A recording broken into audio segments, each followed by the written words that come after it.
इस हफ्ते finally Nifty ने अपने वीकली सपोर्ट को ब्रेक किया और उसके नीचे क्लोजिंग दी है, जो कि निफ्टी के लिए नेगेटिव हो जाता है।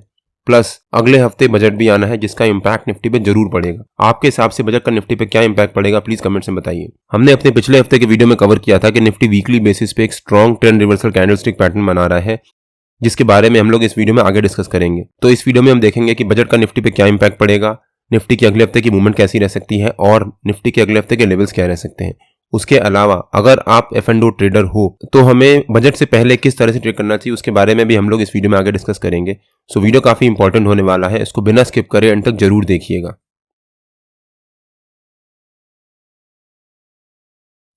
Hello friends, welcome to trade to spend. Nifty के वीकली एनालिसिस के एक और वीडियो में आपका स्वागत है।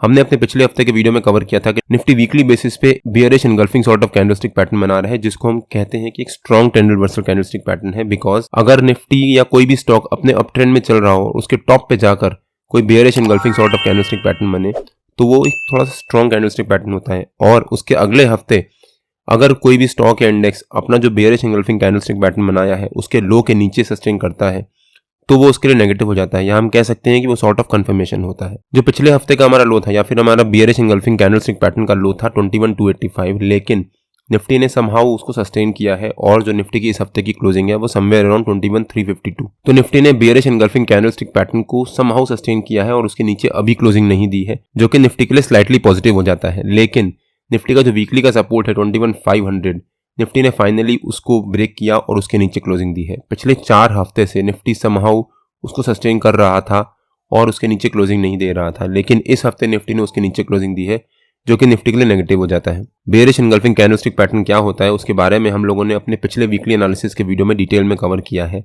अगर आपने वो वीडियो नहीं देखा है तो उसका लिंक मैंने डिस्क्रिप्शन में डाल दिया है और आपको ऊपर यहाँ पर आई बटन में मिल जाएगा। एक बार आप वो वीडियो जाकर जरूर देखिएगा, उससे आपको आइडिया होगा कि हम लोग को कैंडलस्टिक पैटर्न्स किस तरह से रीड करना चाहिए। अब इस हफ्ते 1 तारीख को बजट आना है और इस साल 2 बजट आने हैं। 2 बजट मतलब एक तो 1 तारीख को जो हमारा रेगुलर बजट आता है, सेकंड बजट जब आएगा जब भी गवर्नमेंट कोई जीतेगी और वो जो नई गवर्नमेंट फॉर्म होगी वो जो बजट लाएगी, एक दूसरा बजट वो आएगा, मतलब जून या जुलाई के आसपास। आपके हिसाब से कौन सी गवर्नमेंट जीतेगी या फिर कौन सी पार्टी जीतेगी, आपको क्या लगता है, प्लीज कमेंट्स में बताइए। 1 तारीख को जो बजट आना है वो इंपॉर्टेंट होगा, बिकॉज जो भी बजट का आउटकम होगा उसके जो सेंटिमेंट्स होंगे वो डिफाइन करेंगे कि हमारी जो करंट गवर्नमेंट है वो कितनी पॉजिटिव है या फिर वो कितनी श्योर है कि अगली बार वही गवर्नमेंट बनाएगी। तो जो इस बजट में पॉलिसीज आएंगी वो उसी के अकॉर्डिंगली आएंगी, मतलब जो गवर्नमेंट ने पिछली जो भी पॉलिसीज ला रखी हैं उसको कंटिन्यूएशन में और उसी के आगे बढ़ाएंगी, जिस वजह से FIIs FDIs को भी काफी कॉन्फिडेंस आएगा कि हाँ, इंडिया में अब एक पॉजिटिव मोमेंटम रह सकता है और सेम गवर्नमेंट कंटिन्यू करेगी।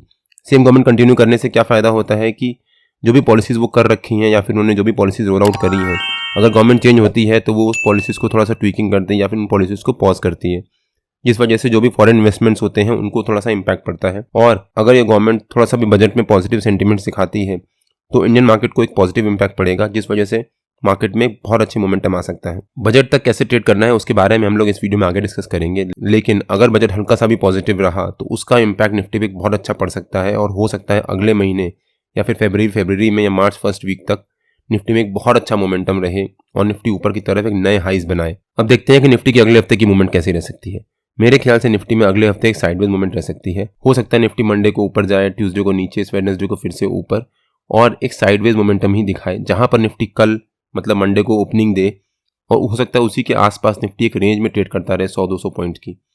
लेकिन थर्सडे को फर्स्ट हाफ में निफ्टी में एक मोमेंटम स्टार्ट होगा, जैसे जैसे बजट रोल आउट होता रहेगा। जब बजट रोल आउट होगा हो सकता है निफ्टी एक फॉल दिखाए, फिर धीरे धीरे निफ्टी में रिकवरी आए और उसके बाद निफ्टी ऊपर की तरफ एक बहुत अच्छा मोमेंटम दिखाए और फ्राइडे से निफ्टी एक वन डायरेक्शनल मूवमेंट दिखाए, ऊपर की तरफ या नीचे की तरफ। तो इस हफ्ते निफ्टी में काफी वॉल्टिलिटी रह सकती है, ध्यान से ट्रेड करिएगा। इस हफ्ते के निफ्टी के लेवल्स क्या हो सकते हैं। 21,500 निफ्टी का एक इंपॉर्टेंट सपोर्ट था और निफ्टी ने वहां से एक बहुत अच्छा सपोर्ट लिया था। 4 हफ्ते तक निफ्टी वहां से एक सस्टेन करता रहा, लेकिन इस हफ्ते निफ्टी ने उसको ब्रेक डाउन दिया है। कोई भी स्टॉक या इंडेक्स अगर कहीं से सपोर्ट ले रहा हो तो वो सपोर्ट जब ब्रेक होता है तब वो सपोर्ट रेजिस्टेंस से काम करने लगता है। तो 21,500 निफ्टी का इस हफ्ते का रेजिस्टेंस रह सकता है और 21,000 निफ्टी का इस हफ्ते का सपोर्ट रह सकता है। हो सकता है निफ्टी 21,500 एज अ रेजिस्टेंस और 21,000 एज अ सपोर्ट उसी रेंज के बीच में ट्रेड करे। मान लीजिए निफ्टी मंडे को 21,500 के ऊपर सस्टेन करता है तो हो सकता है निफ्टी ट्यूसडे को वहां से नीचे आए, वापस इसी रेंज के बीच में आ जाए और निफ्टी में काफी वॉलिटिलिटी रहे। अगर निफ्टी मान लीजिए वीकली बेसिस पे 21,500 को ब्रेक करके उसके ऊपर सस्टेन करता है तो वो निफ्टी के लिए पॉजिटिव हो जाएगा। निफ्टी का हमारा पहला टारगेट हो सकता है 21,800 का। 21,880 का एक इंपॉर्टेंट रेजिस्टेंस था पहले भी, बिकॉज निफ्टी ने वहाँ से काफ़ी स्ट्रांगली रेजिस्टेंस लिया था। यहाँ पर इस हफ्ते निफ्टी ने उसको ब्रेक करने की कोशिश करी थी, लेकिन उसके अगले ही हफ्ते मतलब पिछले हफ्ते में निफ्टी ने वहाँ से एक शार्प फॉल दिखाया और उसके नीचे सस्टेन किया। और अगर निफ्टी 21,800 को भी ब्रेक करता है तो 22,000 निफ्टी का हमारा सेकंड टारगेट रह सकता है। लेकिन अगर निफ्टी एक फॉल दिखाता है और 21,000 के नीचे सस्टेन कर जाता है वीकली बेसिस पे, तो निफ्टी में नीचे की तरफ एक शार्प रैली आ सकती है। निफ्टी का नीचे का हमारा पहला टारगेट रह सकता है 2775 के आसपास और सेकंड टारगेट रह सकता है 2500 के आसपास। 2500 जो निफ्टी ने यहाँ पर एक गैप बनाया था वीकली बेसिस पे, उस गैप का ऊपर का लेवल है। हो सकता है निफ्टी इस गैप को फिल करने भी आए। नॉर्मली ये देखा गया है कोई भी स्टॉक इंडेक्स अगर अपने अप ट्रेंड में एक गैप बनाता है तो उसको फिल करने आता जरूर है। यहाँ पर देखो निफ्टी में अभी तक ऐसा कोई भी गैप नहीं है नीचे की तरफ। यहाँ पर एक छोटा सा गैप है बट ये थोड़ा सा दूर है, तो चांसेस कम है कि निफ्टी उसको फिल करेगा। लेकिन ये जो गैप है ये काफी पास है, तो हो सकता है निफ्टी इसको गैप को फिल करने आए और ये काफी बड़ा गैप भी है। तो हमने देख लिया कि बजट का निफ्टी पे क्या इंपैक्ट पड़ेगा, निफ्टी के अगले हफ्ते की मूवमेंट कैसी रह सकती है और निफ्टी के अगले हफ्ते के लेवल्स क्या रह सकते हैं। तो अब देखते हैं कि बजट तक हमें किस तरह से ट्रेड करना चाहिए। अगर आप F&O में ट्रेडिंग करते हो तो 21,800 के ऊपर का कोई भी स्ट्राइक प्राइस का कॉल और 21,000 के नीचे का कोई भी स्ट्राइक प्राइस का पुट मंथली एक्सपायरी का आप सेल करके जा सकते हो ओवरनाइट। लेकिन उसको हेज जरूर कर लीजिएगा। हेज करने से दो फायदे होंगे। एक तो अगर कोई निफ्टी में शार्प मूवमेंट आती है, बिकॉज इस हफ्ते निफ्टी वॉलेटाइल रह सकता है, तो आपको लॉस कम होगा, प्लस आपका प्रीमियम भी कम लगेगा बिकॉज सेलिंग में ज़्यादा प्रीमियम लगता है, तो आपकी क्वांटिटी बढ़ सकती है। उसको हेज जरूर कर लीजिएगा। और दूसरा इंपॉर्टेंट पॉइंट, वेडनेसडे क्लोजिंग से पहले उससे एग्जिट जरूर कर जाइएगा, बिकॉज थर्सडे को बजट आना है, मतलब फर्स्ट को बजट आना है। उस दिन निफ्टी में शार्प मूवमेंट रह सकती है ऊपर की तरफ या नीचे की तरफ।